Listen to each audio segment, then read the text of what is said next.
bora mergulhar fundo em um dos livros de finanças mais impactantes que existem. Os Segredos da Mente Milionária, de T. Harv Eker. A ideia central aqui é fascinante. Cada um de nós tem um roteiro, sabe? Um plano interno, quase invisível, que basicamente dita o nosso sucesso com dinheiro. Hoje, a gente vai desvendar como esse roteiro funciona e, o mais importante, como é que a gente faz para reescrever essa história. Sabe aquela pergunta que não quer calar? É exatamente essa. É um cenário muito comum. Duas pessoas fazem o mesmo curso de investimento, aprendem as mesmas técnicas, têm acesso à mesma informação. Uma delas, de repente, decola. A outra parece que patina e não sai do lugar. O que é que está acontecendo de verdade aqui? Qual é a peça que está faltando nesse quebra-cabeça? E aqui que o Eker traz uma sacada genial. Ele diz que a maioria das pessoas foca no que ele chama de jogo exterior. O que é isso? São as ferramentas, as estratégias, o conhecimento técnico, o que fazer. Mas a verdadeira chave do sucesso, a virada de jogo, está no jogo interior. Não adianta nada ter a melhor planilha, o melhor aplicativo, se a nossa mentalidade, as nossas crenças sobre dinheiro e a nossa autoconfiança não estiverem alinhadas. É o jogo de dentro que determina o resultado do lado de fora. Então, a gente chega no coração da coisa toda, o tal do modelo de dinheiro. Pensa nele como se fosse a planta de uma casa. Só que nesse caso, a casa são as nossas finanças. É um programa que foi instalado lá no nosso subconsciente, geralmente na infância, muito antes da gente ter qualquer noção do que era um boleto. E esse programa roda no piloto automático, ditando todas as nossas decisões financeiras. Tá, mas como é que um programa na nossa cabeça vira dinheiro, ou a falta dele na nossa conta bancária? É através do que o autor chama de processo de manifestação. É um efeito dominó bem simples de entender. Nossos pensamentos que vêm dessa programação geram sentimentos. Esses sentimentos nos levam a tomar certas ações. E são essas ações, no fim das contas, que produzem os nossos resultados. Ou seja, a falta de dinheiro não é o problema de verdade. É só um sintoma. O problema real está lá no começo, nos pensamentos.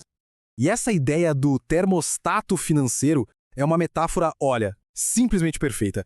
Imagina que o termostato de alguém está programado para, digamos, 22 graus de sucesso financeiro. Se essa pessoa ganha na loteria e a temperatura sobe para 35 graus, pode ter certeza, o termostato interno vai dar um jeito de sabotar, de gastar, de perder, só para voltar para os confortáveis 22 graus. E o contrário também vale. Para mudar um número de sucesso de forma permanente, primeiro a gente precisa reprogramar esse termostato.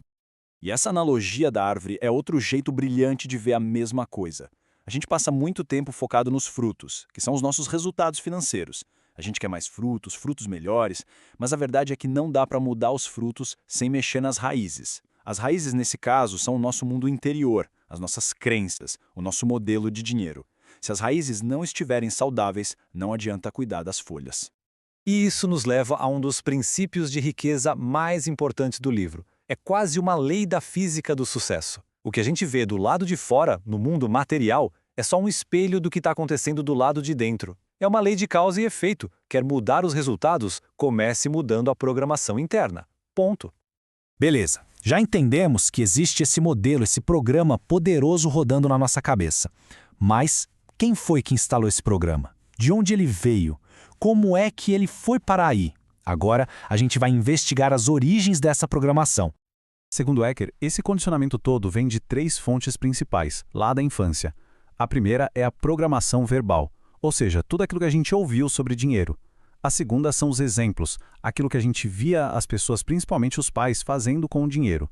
E a terceira, os episódios específicos, experiências marcantes que a gente viveu e que envolviam dinheiro. Vamos começar pela programação verbal. Frases como essas aqui, quem nunca ouviu, né? O problema é que, quando ouvidas repetidamente na infância, elas não são só palavras. Elas se transformam em verdades no nosso subconsciente. Elas viram o nosso roteiro. E muitas vezes nos impedem até de tentar enriquecer, porque em algum lugar lá no fundo, a gente acredita que dinheiro é algo sujo ou que ser rico é ruim. Agora, vamos para os exemplos. Essa história do pernil que o livro conta é sensacional. Ela mostra perfeitamente como a gente imita o comportamento sem nem questionar. A mulher cortava as pontas do pernil porque a mãe dela fazia assim. E a mãe, por sua vez, aprendeu com a avó. E o motivo? Simples. A panela da avó era pequena. A pergunta que fica é, quantos hábitos financeiros a gente tem hoje que são nosso cortar as pontas do pernil. Hábitos que a gente segue sem nem saber porquê e que talvez não façam o menor sentido para a nossa vida hoje. E por último, os episódios específicos. E esse aqui talvez seja o mais poderoso. Uma única experiência, mas com uma carga emocional muito forte, pode criar uma crença para a vida inteira. O livro conta a história da Josie, uma enfermeira que gastava tudo que ganhava, de forma compulsiva. A origem disso, aos 11 anos, ela viu o pai ter um ataque cardíaco e morrer no meio de uma briga feia por causa de dinheiro. O subconsciente dela criou uma equação terrível. Dinheiro é igual a dor. E para evitar a dor, ela passava a vida se livrando do dinheiro. Ok, a gente já entendeu o problema, já viu de onde ele vem, e pode parecer uma coisa meio pesada, né? Mas calma. A grande notícia, a melhor parte do livro, é que essa programação não é uma sentença de prisão perpétua. Esse roteiro pode sim ser reescrito. E agora, a gente vai ver exatamente como fazer isso. O Eker propõe um processo bem claro, com 4 passos. O primeiro é a conscientização.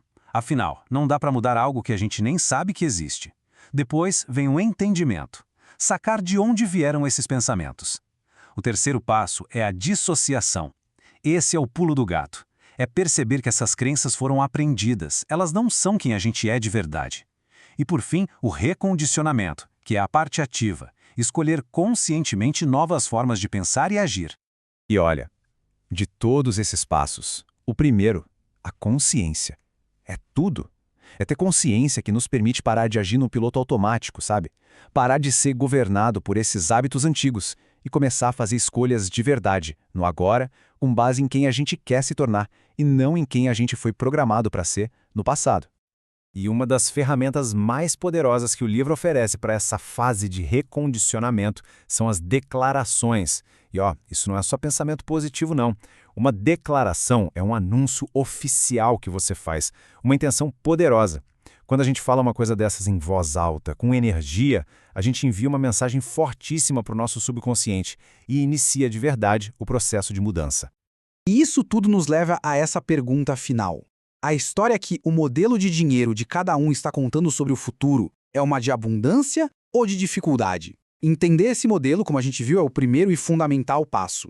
Mas o livro vai além. Depois de explicar todo o problema, o Eker apresenta a solução prática, os 17 arquivos de riqueza, que são, na prática, as formas de pensar que diferenciam as pessoas ricas das outras. Ou seja, reescrever a nossa história financeira significa, primeiro, tomar consciência do roteiro antigo e depois instalar esses novos arquivos de pensamento no lugar. Gratidão por você ter chegado até aqui. Significa que esse conteúdo foi importante para você. E por isso eu vou te dar 2 presentes que estão na descrição do vídeo. Não deixe de se inscrever, deixe o seu like e compartilhe com quem você acha que merece também receber esse conteúdo.